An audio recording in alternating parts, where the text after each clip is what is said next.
Kahapon nga po naging mainit talaga ang bakbakan sa pagitan ng San Miguel at Phoenix, kung saan may mga part nga po ng game na nagpang-abot talaga ang magkabilang koponan.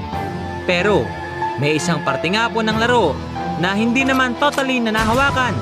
Pero bakit tinawagan ng referee ng foul?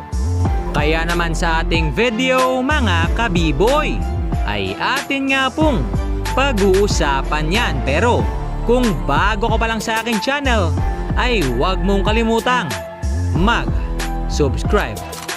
Like what I said, mainit nga po talaga ang Game 3 sa serye ng SMB at Phoenix, kung saan sa second quarter nga po nangyari ang mga pinaka-mainit na labanan.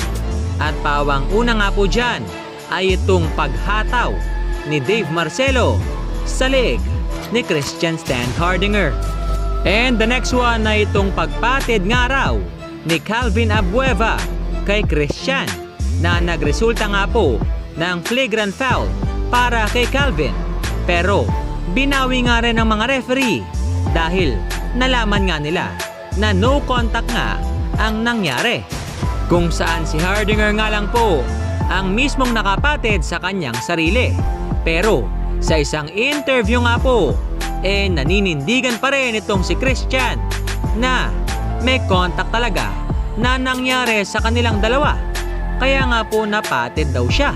Pero para nga sa akin wala naman talagang contact na nangyari between Abueva and Stan Hardinger. At pawang na-anticipate lang siguro siya sa agirian nilang dalawa ni Calvin. Pero para sa'yo, ano ba sa palagay mo? Umarte lang ba o hindi? So please comment your opinion down below at isa-isahin kong basahin yan. And once again, this is me, Bob Game Style TV, saying bye-bye.